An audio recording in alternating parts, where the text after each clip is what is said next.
Everyone. आज का video शुरू करने से पहले एक कहानी सुनते हैं और जो कहानी का मेन कैरेक्टर है उसका नाम है बंटू सिंह।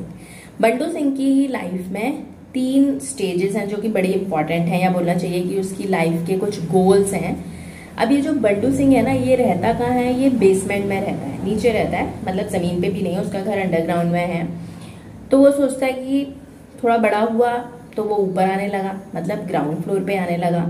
जब वो ग्राउंड फ्लोर पे आया तो उसने देखा कि एक बिल्डिंग है बहुत बड़ी, लेकिन उस बिल्डिंग के आगे एक घोड़ा भी खड़ा हुआ है।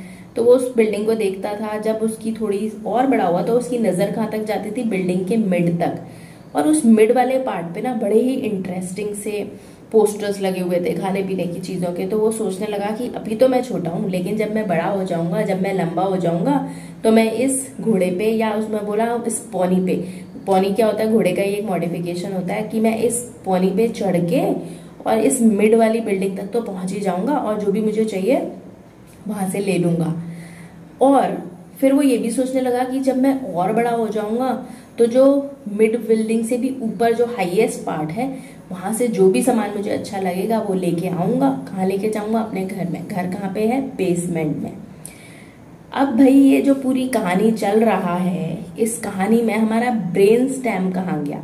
बाहर तो हमने थंबनेल में लिखा है कि video about parts of the brain stem, लेकिन अभी तक हमने ब्रेन स्टेम की बात नहीं की।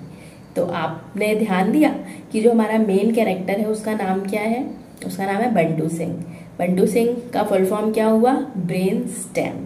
तो ये जो ब्रेन स्टेम है ना, उसके मेनली 3 पार्ट्स हैं। जनरली ये एक कंफ्यूजन हो जाता है कि कहाँ पे पॉन्स है, कहाँ पे मेडुला ऑब्लोंगेटा है, तो उसको एक कहानी से बता दिया है। एंड आई एम श्योर कि इससे आप कभी भी नहीं भूलेंगे कि कौन सा पार्ट कहाँ पे है।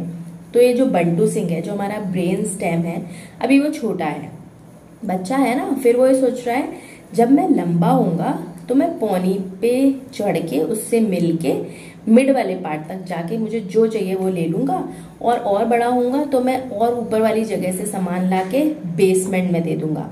अब ये जो और ऊपर वाली जगह क्या है? वो है हमारा सेरिब्रम, और ये जो बेसमेंट वाला पार्ट क्या है? Spinal cord. तो इस स्ट्रक्चर को भी अगर आप ध्यान देखेंगे तो ये जो ब्रेन स्टेम है ये क्या कर रहा है? ये सेरिब्रम जो कि आपका हायर सेंटर है, उससे किससे कनेक्ट कर रहा है? स्पाइनल कॉर्ड से। और इसका नाम क्या है? स्टेम। स्टेम मतलब एक कुछ लंबा सा चीज होगी। तो ये एक ब्रेन स्टेम जो है ये सेरिब्रम को स्पाइनल कॉर्ड के साथ कनेक्ट करता है। बंटू सिंह जो है यही काम कर रहा है। अब उसके पार्ट्स हमने क्या क्या पढ़ ले कि उसने बोला कि जब मैं लंबा होऊंगा, तो अब वो लंबा हो गया है, अब वो बड़ा हो गया, तो वो बोल रहा है अब लंबा हो गया तो अब मैं इतना लंबा भी हो गया हूँ, बड़ा हो गया हूँ कि मैं अपने लॉन की भी सफाई कर सकता हूँ, और ये जो पोनी है उससे मिलके उस पर चढ़ जाऊंगा, और जो हमारा मिडल वाला पार्ट है वहां तक पहुंच के जो भी मुझे चाहिए वो मैं ले लूंगा। तो अब पार्ट्स को याद कर लें। देखो, बेसमेंट से सबसे पहले उसका एक थॉट आया। क्या थॉट आया? कि मैं अब लंबा हो गया हूं। तो मैं अब लंबा हो गया हूं मतलब पहला पार्ट क्या है? Medulla oblongata. ठीक है। अब मैं इतना लंबा भी हो गया हूँ, इतना बड़ा भी हो गया हूँ कि मैं अपने लॉन की भी सफाई कर सकता हूँ। तो ये उसी थॉट के साथ जुड़ा हुआ है कि अब मैं लंबा हो गया हूँ और अब मैं लॉन की भी सफाई कर सकता हूँ। तो मेडुला ऑब्लोंगेटा का जो दूसरा नाम होता है वो होता है माइलेनसेफेलॉन। दोनों एक ही चीज है। फिर उसने बोला कि अब मैं पॉनी से मिलूंगा। पॉनी से मिलूंगा मतलब सेकेंड पार्ट इज पॉन्स, और उसका मिलूंगा मतलब मीटिंग। तो जो उसका दूसरा नाम होता है वो होता है मेडेनसेफेलॉन। और उससे वहां पहुंच के वो क्या करना चाह रहा है कि जो मिड वाला पार्ट है वहां पे जो भी इंटरेस्टिंग चीजें वो चाहता है उन्हें लेके आना चाहता है। तो मिड में क्या है? Mid brain. अब देखो, 2 नाम तो हमने याद कर लिए, लॉन से और मीटिंग से। आपका माइलेनसेफेलॉन हो गया जो कि मेडुला ऑब्लोंगेटा है। दूसरा पार्ट क्या था? पॉन्स, जो पॉनी है उससे मिलना चाहता तो उसका नाम मेडेनसेफेलॉन हो गया। तो लास्ट पास है जो हमारा मिड ब्रेन। अब 2 नाम आपने याद कर लिए, तो एक बचा है हमारा, उसको मीजेनसेफेलॉन बोलते हैं। आई डोंट थिंक कि आपको उसके लिए कुछ और ट्रिक की जरूरत है। तो ये हो गए हमारे तीनों पार्ट ब्रेन स्टेम के। जो बंटू सिंह है ना, उसके 3 पार्ट हो गए। मेडुला ऑब्लोंगेटा, या उसका दूसरा नाम होता है माइलेनसेफेलॉन। सेकेंड पार्ट इज पॉन्स, जिसका दूसरा नाम होता है मेडेनसेफेलॉन, क्योंकि वो पॉनी से मिल रहा है तो मेडेनसेफेलॉन। और उसके बाद वो मिड तक पहुंच रहा है तो थर्ड पार्ट क्या होता है? मिड ब्रेन, और उसका दूसरा नाम होता है मीजेनसेफेलॉन। लेकिन देखो यहाँ पे जो ये सीक्वेंस है आपका medulla oblongata pons and mid brain. ये कहाँ से है? If we are starting from dorsal to proximal. Dorsal to proximal मतलब हम स्पाइनल कॉर्ड से जब हायर सेंटर की तरफ जा रहे हैं तब ये सीक्वेंस है, medulla oblongata, pons and mid brain. लेकिन अगर आपसे कोई सीक्वेंस पूछता है from higher centre to spinal cord तो ये रिवर्स हो जाएगा, मिड ब्रेन, पॉन्स और मेडुला ऑब्लोंगेटा। तो ये तो पार्ट्स हो गए। अब देखो ये जो ब्रेन स्टेम, ये जो बंटू सिंह है, छोटा सा पार्ट है लेकिन ये इतना इंपॉर्टेंट है, ये इतने सारे इंपॉर्टेंट हमारी बॉडी के फंक्शंस को कंट्रोल करता है। और अगर इस पार्ट में थोड़ा सा भी एक लीजन हो जाता है तो उसकी वजह से बहुत बड़ा बॉडी को लॉस हो सकता है।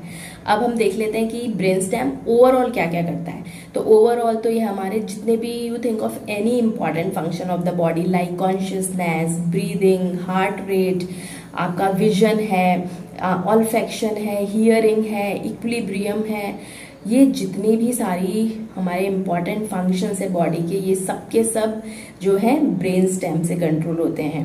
उसके साथ साथ हमने क्रेनियल नर्व्स के ऊपर भी एक वीडियो बनाया है, उसका लिंक भी मैं नीचे शेयर कर दूंगी और वो काफी इजीली एक्सप्लेन किया है। तो हमारी 12 पेयर क्रेनियल नर्व्स होती हैं, उनमें से जो 10 पेयर्स हैं क्रेनियल नर्व वो ब्रेन स्टेम में ही होते हैं। आप सोचो कि 10 क्रेनियल नर्व्स जो हैं, मतलब 10 पेयर्स जो हैं वो ब्रेन स्टेम में है। तो ब्रेन स्टेम छोटा सा स्ट्रक्चर है लेकिन बहुत सारे उसमें न्यूरल स्ट्रक्चर्स हैं, जिसकी वजह से अगर उसमें थोड़ी सी भी कोई प्रॉब्लम हुई, एक छोटा सा भी लीजन हुआ तो उसके सिम्टम्स बहुत ज्यादा हो सकते हैं। अब वो लीजन कैसे हो सकता है? या तो कोई ट्रॉमा हुआ, कोई एक्सीडेंट हुआ, कोई स्ट्रोक अटैक हो सकता है पेशेंट को, कोई इन्फेक्शन हो सकता है या कोई डीमाइलिनेटिंग डिजीज हो सकती है। तो ये तो कारण है। अगर ये हुआ तो पेशेंट में सिम्टम्स क्या देखेंगे? उसका कॉन्शियसनेस अफेक्ट हो गई, उसकी ब्रीदिंग अफेक्ट हो गई, उसका हार्ट रेट अफेक्ट हो गया, उसके साथ साथ उसकी स्पीच डिस्टर्ब हो जाएगी, डिस्फेजिया हो जाएगा। तो ब्रेन स्टेम जितना छोटा सा स्ट्रक्चर है, हमारा बंटू सिंह जितना छोटा सा है, लेकिन उसमें 3 इंपॉर्टेंट पार्ट्स हैं और ओवरऑल ये बहुत सारे काम करता है। नेक्स्ट वीडियोस में हम इंडिविजुअली एक एक पार्ट को थोड़ा सा डिटेल में डिस्कस करेंगे, बट बहुत डिटेल नहीं, मतलब उसको ईजी रखेंगे जिसको आपको एक आइडिया बना रहे। क्योंकि जनरली ये होता है कि जब हम सारा कुछ पढ़ लेते हैं तो बहुत ज्यादा कंफ्यूजन हो जाते हैं कि ये मेडुला ऑब्लोंगेटा कहाँ था, पॉन्स कहाँ पे है, पहले कौन सा पार्ट है। तो just to clear those doubts I am making all these videos. Keep giving your love, keep sharing these videos, stay connected with us, and thank you so much.